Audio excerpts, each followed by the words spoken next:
Hey, good evening, students. How are you? How's your study? It's getting along fine. मुझे मालूम है lockdown चल रहा है. It's getting along fine तो चलेगी, फाइन तो चलेगी. तो जैसे कि हम इंग्लिश ग्रामर की बात कर रहे थे और इंग्लिश ग्रामर में हम सेंटेंस की डेफिनेशन तक पहुंच गए थे. अब उससे आगे चलते हैं थोड़ा सा. नंबर फर्स्ट क्वेश्चन आता है आपका, how many kinds of the sentence. How many कितने, कितना कितनी कितने होता है. हाउ मेनी काइंड्स प्रकार, काइंड्स का मतलब प्रकार. How many kinds of the sentence. Sentence, अच्छा अब सेंटेंस का मतलब क्या होता है. सेंटेंस को हिंदी में कहते हैं वाक्य. सेंटेंस को हिंदी में क्या कहते हैं, वाक्य. तो यहाँ पर एक क्वेश्चन बनता है आपका सीधा कि how many kinds of the sentence. Sentence कितने प्रकार के होते हैं. तो यहाँ पर there are 5 kinds of the sentence. Sentence कितने प्रकार के बताए गए हैं, 5 प्रकार के बताए नहीं गए हैं, 5 प्रकार के. अच्छा अब 5 प्रकार के हैं और स्टूडेंट से सबसे पहले अगर क्वेश्चन पूछा जाए कि how many kinds of the sentence, तो वो खुलकर और बड़े इत्मीनान के साथ कहता है कि there are 3 kinds of the sentence, present past and future, जो कि गलत है. जो टेंस होता है वो 3 प्रकार का होता है और हम सेंटेंस के संदर्भ में टेंस को बोल देते हैं. तो 3 प्रकार का होता है. तो आज मैं आपको स्टूडेंट्स बता रहा हूँ कि सेंटेंस जो होते हैं वो 5 प्रकार के होते हैं. नंबर फर्स्ट आता है आपका एसर्टिव. एसर्टिव हिंदी में उसे स्वीकारात्मक वाक्य बोलते हैं. कुछ साधारण भी बोलते हैं, इसे सिंपल सेंटेंस भी बोलते हैं. अच्छा और ये एसर्टिव सेंटेंस जो फर्स्ट प्रकार होता है इसका सेंटेंस का, इसमें नंबर फर्स्ट आता है आपका एफर्मेटिव. अरे हमने तो एसर्टिव पढ़ा था अभी तक, ये एफर्मेटिव और कहाँ गए. अच्छा स्टूडेंट से एक और क्वेश्चन पूछा जाए कि चलो कोई बात नहीं है, उसने बता दिया कि हाँ 5 प्रकार के होते हैं सेंटेंस, तो ये जो नेगेटिव है, नेगेटिव को भी इसी में काउंट करते हैं और कहो तो 6 प्रकार के बता देते हैं, क्योंकि नेगेटिव को भी शामिल कर लेते हैं, जो कि एसर्टिव के ही पार्ट होते हैं. जो एफर्मेटिव एंड नेगेटिव. एफर्मेटिव को सकारात्मक बोलते हैं और नेगेटिव को बोलते हैं नकारात्मक वाक्य, जिसमें नॉट शब्द आ जाए, नो शब्द आ जाए, या नहीं शब्द को यूज करने वाला जो शब्द होता है, या इंडिकेट करने वाला जो शब्द होता है नहीं, या नकारात्मक वाक्य को इंडिकेट करने वाला जो होता है, उसे हम क्या बोलते हैं, नेगेटिव सेंटेंस बोलते हैं. और ये एफर्मेटिव जो होता है वो सकारात्मक वाक्य होता है, जिसे हम कह सकते हैं कि साधारण वाक्य बिना नो या नॉट वाला जो होता है. अब उसके बाद दूसरा प्रकार आता है इंटेरोगेटिव. इंटेरोगेटिव को तो सभी जानते हैं ज्यादातर. इंटेरोगेटिव बोले तो प्रश्नवाचक वाक्य. क्या, इंटेरोगेटिव प्रश्नवाचक वाक्य. अब ये इंटेरोगेटिव भी 2 प्रकार के होते हैं.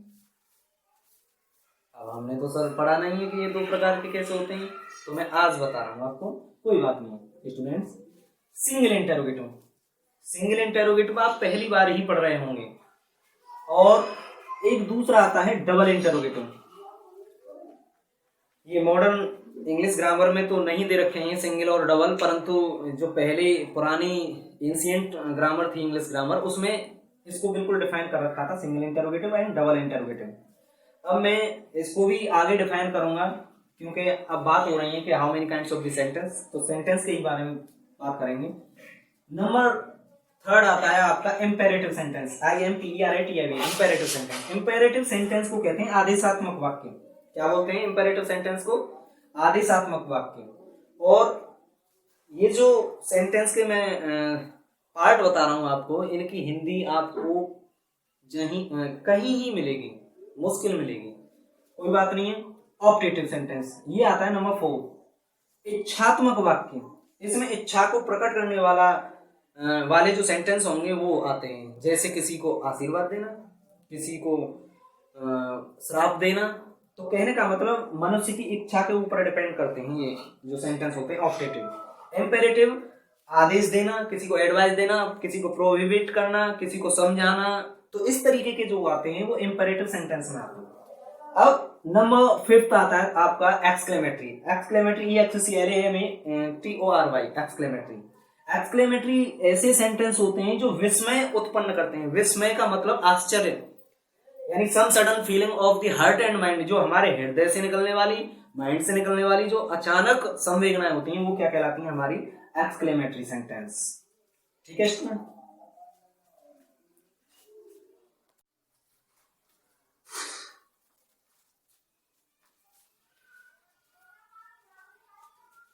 इससे नेक्स्ट आता है आपका स्टूडेंट्स एफर्मेटिव, जिसका एग्जांपल है एफर्मेटिव का। अभी तक हमने क्या पढ़ा, एफर्मेटिव होते हैं, नेगेटिव होते हैं, क्योंकि इसका जो मेन पार्ट होता है वो असर्टिव होता है। जैसे affirmative, you are a good boy, आप एक अच्छे लड़के हो, तो ये क्या हो गया आपका एफर्मेटिव। अच्छा, इससे नेक्स्ट चलते हैं नेगेटिव। नेगेटिव मीन्स हो गया you are not a good boy. जैसे ही ये नॉट आएगा तो तुरंत ये क्या हो जाएगा, नकारात्मक वाक्य हो जाएगा, नेगेटिव हो जाएगा। इसी सेंटेंस को सिंगल इंटरोगेटिव में अगर हम व्यक्त करना चाहेंगे तो are you a good boy, तो कहने का मतलब सिंगल इंटरोगेटिव वे सेंटेंस कहलाते हैं तुम्हारे जिनमें हेल्पिंग वर्ब सबसे पहले दे रखी होती है। हेल्पिंग वर्ब से स्टार्ट होने वाले जो सेंटेंस होते हैं उन्हें सिंगल इंटरोगेटिव सेंटेंस बोलते हैं। इससे next double interrogative. Double interrogative जो क्वेश्चन वर्ड से स्टार्ट होते हैं, why are you a good boy, आप एक अच्छे लड़के क्यों हो, आप एक अच्छे लड़के क्यों हो, अब हूं तो हूं, इसमें मैं क्या कर सकता हूं। तो कहने का मतलब ये एक एग्जांपल है, डोंट माइंड। तो are you a good boy single interrogative हो गया। इसकी पहचान ये होती है कि ये हेल्पिंग वर्ब से स्टार्ट होते हैं, हमेशा सिंगल इंटरोगेटिव सेंटेंस कहलाएंगे। और ये जो क्वेश्चन वर्ड से स्टार्ट होंगे, किससे, क्वेश्चन वर्ड से जो स्टार्ट होंगे वो हमेशा क्या कहलाएंगे आपके, डबल इंटरोगेटिव। ठीक, क्वेश्चन वर्ड आप जानते ही होंगे, और नहीं जानते होंगे तो मैं एक नेक्स्ट क्लास में आपको मैं क्वेश्चन वर्ड्स जितने भी होते हैं उन सभी को हम बता देंगे। यानी WH फैमिली भी बोला जाता है, परंतु कुछ ऐसे भी हैं जो WH फैमिली से अलग होते हैं, उनको भी बताना मेरा फर्ज बनेगा।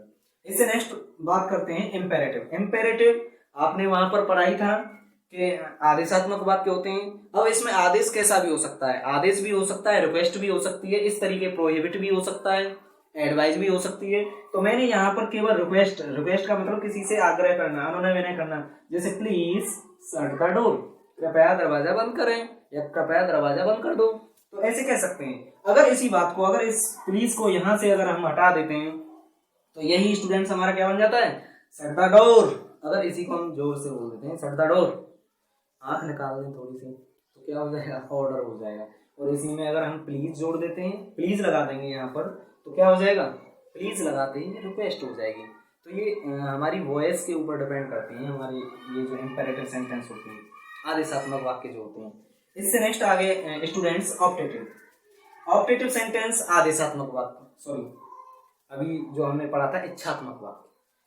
ऑप्टेटिव जो होते हैं इच्छात्मक वाक्य, हमारी इच्छा, हमारे हार्ट की या हमारे हृदय की जो इच्छा निकलती है, हृदय से वैसे इच्छाएं नहीं निकलती हैं, वो माइंड से ही निकलती हैं। वो हमारा बहम है कि मेरे दिल में ये हो गया, कि मेरे हृदय में ये हो गया, कुछ नहीं होता है।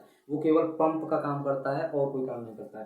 तो ऑप्टेटिव यानी इच्छात्मक वाक्य, गॉड ब्लेस यू, भगवान तुम्हारा भला करे, भगवान तुम्हें खुशी रखे, भगवान तुम्हारी लंबी उम्र करे, इस तरीके के जो सेंटेंस होते हैं वो हमारे क्या कहलाते हैं, इच्छात्मक वाक्य। अच्छा, गो टू हेल, भाड़ में जा तू, नरक में जाए, नरक में जा, तो इस तरीके के भी सेंटेंस इसी में आते हैं आपके ऑप्टेटिव सेंटेंस में। अब एक नेक्स्ट आता है आपका एक्सक्लेमेटरी सेंटेंस। एक्सक्लेमेटरी जो विस्मय उत्पन्न करने वाले होते हैं, जो हमारे हार्ट और माइंड की जो एक्सप्रेशन को व्यक्त करते हैं, जो अचानक होते हैं, some sudden feeling of the heart होती हैं। तो जैसे वाओ, इसे क्या बोलेंगे, वाओ व्हाट अ ब्यूटी, क्या बोलते हैं, वाओ व्हाट अ ब्यूटी, कहने का मतलब कितना सुंदर।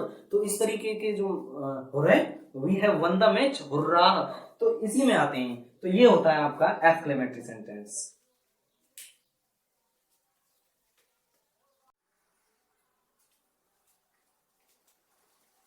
अब क्वेश्चन नंबर फर्स्ट के बाद आता है क्वेश्चन नंबर 2। जैसे कि क्वेश्चन नंबर फर्स्ट में हम सेंटेंस के जितने भी काइंड्स होते हैं उनको हम पढ़ चुके हैं।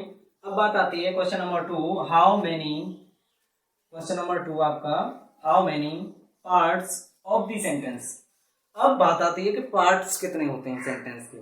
अभी तो सर हमने पढ़ा है कि how many kinds of the sentence, अब आप बता रहे हो कि पार्ट कितने होते हैं। हाँ, पार्ट भी होते हैं भाई, सेंटेंस के पार्ट भी तो होते हैं। जैसे how many parts of the sentence, तो there are 2 parts of the sentence. कितने पार्ट होते हैं, 2 पार्ट होते हैं। जैसे नंबर फर्स्ट सब्जेक्ट, सब्जेक्ट को हिंदी में कहते हैं उद्देश्य। वैसे सब्जेक्ट को कर्ता कहते हैं, हाँ, परंतु यहाँ पर क्या बोलेंगे, सब्जेक्ट को उद्देश्य। अब दूसरा आता है आपका प्रेडिकेट। प्रेडिकेट को हिंदी में क्या बोला जाता है? विधेय। क्या बोलेंगे?